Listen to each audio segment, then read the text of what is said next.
Hello class 6, this is Ruchi and welcome back to this channel. बच्चे आज इस video में हम देखेंगे अपना concept number 2.5 which is angle. देखिए जी, क्योंकि चैप्टर का नेम है लाइंस एंड एंगल, तो अब चैप्टर का पार्ट 2 स्टार्ट हो चुका है। लाइंस के बारे में हमने बहुत अच्छे से इन डिटेल लास्ट वीडियो में बता दिया था कि लाइंस किस टाइप की होती हैं, क्या होता है उनके बारे में सारा कुछ। ठीक है, अब हम बच्चे यहाँ देखेंगे एंगल।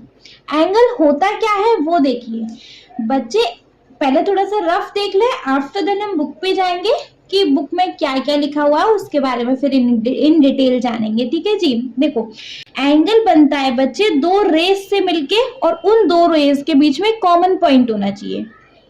ये एक रे हो गई और यहीं से एक और रे स्टार्ट हो जाएगी, है ना। दो रेस, ये कॉमन पॉइंट है और यहां से दो रेज आ रही हैं। ठीक है जी, ये दो रेज बच्चे एंगल्स के अंदर क्या होती हैं, ये होती हैं आर्म्स। ये रेज बच्चे क्या होती हैं, अच्छा इस एंगल के नेम देते हैं पी, ये पीओ रे है, ये पीक्यू रे है। ठीक है जी, तो यहाँ दो रेज होती हैं, दो रेज पीओ एंड पीक्यू, और बच्चे इनका कॉमन पॉइंट क्या है, मतलब ये दोनों रे कहाँ मिल रही हैं, पी पॉइंट पे। कॉमन पॉइंट होता है बच्चे पॉइंट पी। दो रेस एक कॉमन पॉइंट पे जहां मीट करती हैं वहां से ये बनाती हैं बच्चे एंगल्स। ठीक है, अच्छा देखो ये रे एंगल्स में इन रेस को बोलते हैं आर्म्स बोलते हैं, और ये जो कॉमन पॉइंट होता है बच्चे हम इसको बोलते हैं वर्टेक्स। हम कॉमन पॉइंट को क्या बोलते हैं, ये जो पॉइंट्स होते हैं इन पॉइंट्स को हम क्या बोलते हैं, वर्टेक्स। तो मैम क्या ये एक एंगल बन गया, हाँ जी एंगल है। लेकिन एंगल बच्चे होता क्या है, देखो एंगल होता है ये वाला जो पार्ट है ना, इसे हम बोलते हैं बेसिकली एंगल। ये जीरो से स्टार्ट होता है, यहाँ जीरो होता है, जीरो से स्टार्ट होता है और इस तरीके से बढ़ता जाता है। ये बढ़ता है, यहाँ जीरो होती है, यहाँ से एक सर्कुलर ही अपना टर्न लेता है पूरा 360 का। हाफ है, ये लाइन हाफ को दिखा रही है। यहाँ से यहाँ तक एंगल बनेगा बच्चे 180 का। अच्छा ये सारे मेजरमेंट को अभी नहीं पढ़ाएंगे, आगे टॉपिक आएंगे ना वहां समझाएंगे ये सारे मेजरमेंट। ठीक है बच्चे, एंगल क्या होता है, दो रेस से मिलके बनता है जहां ये कॉमन पॉइंट है। ये दो रेस है, इन रेस को हम बोलते हैं आर्म्स। एंगल की ये आर्म है और ये बीच में होता है बच्चे ये एंगल होता है। ये जितना बड़ा होगा उतना ही बड़ा हमारा एंगल होगा। लाइक देखो ये छोटा सा है, ये बड़ा है, तो ये गैप बच्चे जितना बड़ा होगा हमारा एंगल उतना ही बड़ा होगा। ये जो गैप है जितना बड़ा होगा हमारा एंगल उतना ही बड़ा होगा। That is clear. चलिए थ्योरी पे आ जाते हैं। An angle is formed by two rays having a common starting point. मैंने आपको बताया दो रेस से मिलके बनता है और यहाँ पे एक कॉमन स्टार्टिंग पॉइंट होता है। ठीक है, Here is an angle formed by rays BD and BE। यहाँ दो रेस से मिलके बना है BD and BE।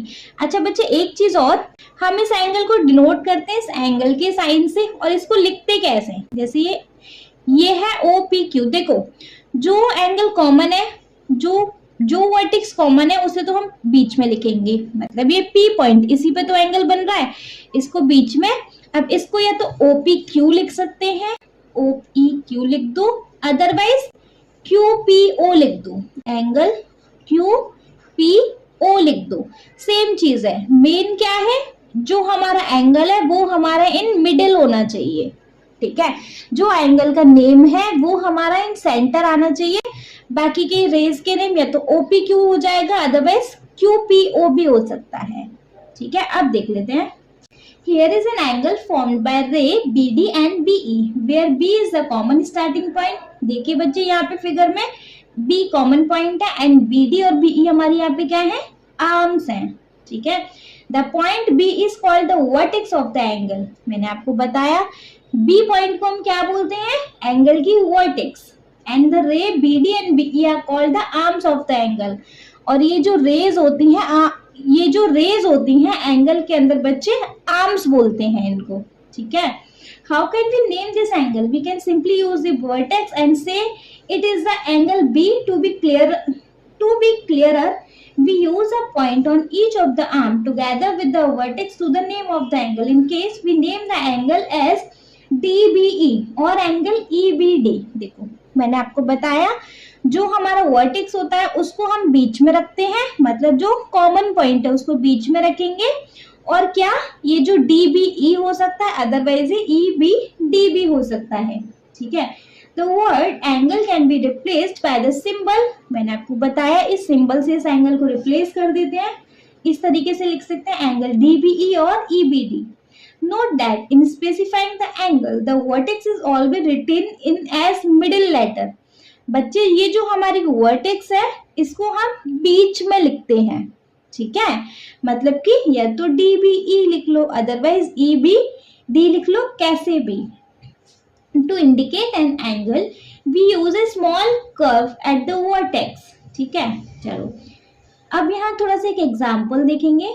Vidya has just opened her book. Let us observe her opening the cover of the book in the different scenarios. देखिए बच्चे case 1 के अंदर थोड़ा सा ओपन हो रहा है, तो ये जो रेड कलर का ये जो सिंबल लग रहा है ये हमारा क्या एंगल दिखा रहा है। केस 2 में थोड़ा और मतलब एंगल बड़ा बना, केस 3 में और बड़ा एंगल बना, केस 4 में थोड़ा उल्टा एंगल बन रहा है, केस 5 में भी, और केस 6 में तो पूरा ओवरलैप हो गया। सारे मेजरमेंट अच्छे से अभी दिखाएंगे जब हम आगे इन एंगल्स के बारे में जानेंगे तो, ठीक है। चलो, do you see angles being made in each of this cases? Can you mark their arms and vertex? क्या आप इन एंगल्स के वर्टेक्स और आर्म्स को मार्क कर सकते हो? बिल्कुल कर सकते हैं। Which angle is greater? अच्छा, हमें बताना कि कौन सा एंगल बड़ा है। वही चीज मैंने बताया बच्चे, जो दोनों आर्म्स के बीच का ये जो गैप है ना, ये जितना बड़ा होगा उतना ही बड़ा हमारा एंगल होता है। The angle in case 1 of the angle in case 2. बताइए बच्चे केस 1 में एंगल बड़ा था या केस 2 में? ऑफ कोर्स केस 2 का गैप बड़ा है तो केस 2 में एंगल बड़ा है ना जी। Just as we talk about the size of the line based on its length, we also talk about the size of angle based on its amount of the rotation. मतलब जितना angle घूम रहा है, जितना angle बड़ा हो रहा है उतना ही एंगल बड़ा है। So the angle in case 2 is greater, as in the case she needs to rotate the cover more.